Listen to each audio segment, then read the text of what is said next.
Well, the IEC has revised its election timetable and registration weekend. It's going to reopen registration for political parties and independent candidates who are wanting to contest the coming municipal elections. The DA has indicated it's not happy. It's going to go to court to challenge that decision for various reasons. Let's discuss some of that with elections analyst Dawie Scholtz joining us this morning. Dawie, good morning to you. And just when we talk about how upset the political parties are about, well, most political parties are about this reopening of the registrations, just give me your thoughts on that before we talk about projections. Do you have an opinion on that? Yeah, look, I think there's a very obvious political incentive here, right? The ANC, if they don't get to register candidates, are going to be massively damaged in this election. I think maybe up to 5 to 10% of the national vote, being lost for the ANC. And of course, the other parties stand to gain. So I think there's a self-interested element to this, which is obviously at play. And then secondly, there's also just, I think there is a very valid argument whether the candidate registrations should actually be opened up or not.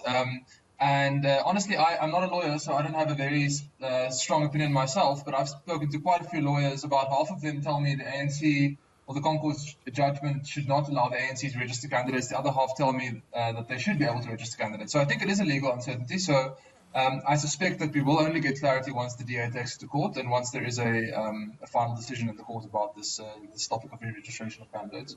Of course, it's up to the courts to decide. I just remember when I was in school, if I missed the date and the time to hand in my homework and my exam, I failed. That was pretty much it. I didn't get an extension because everybody else handed their work in time. Okay, let's talk about some projections.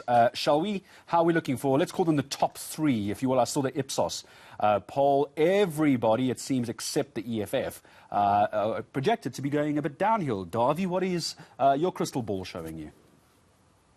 Yeah, look, so let's just talk about the Ipsos poll first, right? So I think the one just remarkable thing to note is that we've had very, very little polling this year, right? So the Ipsos poll is actually the only poll that's been conducted publicly. So it's our only actual data point, right? And it shows the ANC on 49%, that would be historically low, the DA on 18%, and the EFF on 15%. The interesting thing is that 7% of voters in that poll are still undecided. And I had a look at the crosstabs. It looks to me like those undecided voters are largely former DA voters.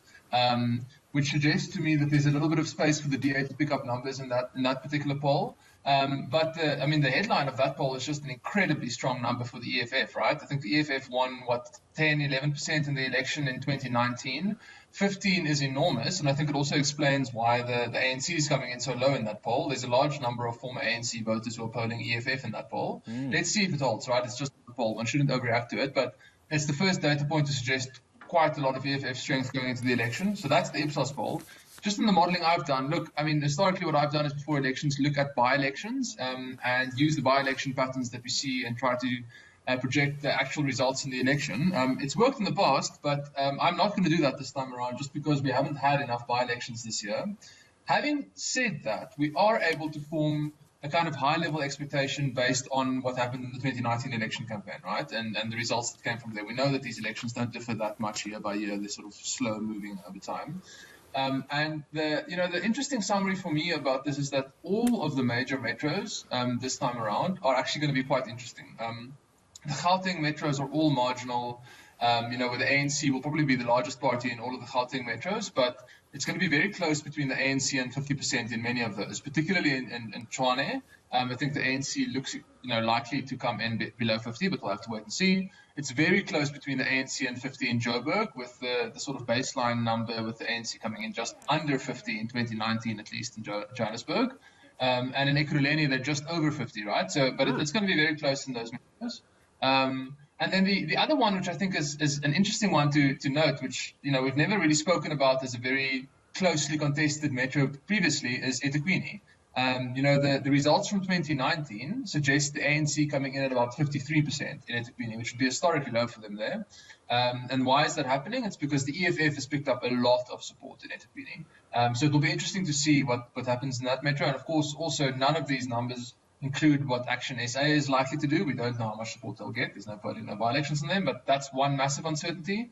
And of course, the other massive uncertainty is just we don't know how voters are going to respond after the rioting and looting that happened earlier in the year, right? I think that was a very important political event, and we've got no electoral data post that event. So The short answer, Gareth, is very uncertain from my perspective. But the one thing is that I think it's going to be close in the metros, one way or another. Yeah, I think it's going to be a lot closer, I think, than a lot of people realize, especially off the back of that looting that we saw just a couple of weeks ago as well. Be curious to see how voters go after those who were in charge in their local areas and how they handled that. For the moment, I'm going to say thanks very much. Dawie Scholtz, elections analyst, are going to speak to him a number of times in the build-up to the elections, as well as Dawie did mention no real data on Action SA getting into that election polling data as yet. But we are speaking to Herman Mashaba from Action SA, Johannesburg mayoral candidate, at around 8:30 this morning, and I'm sure he's going to want to try and see if he can't get the needle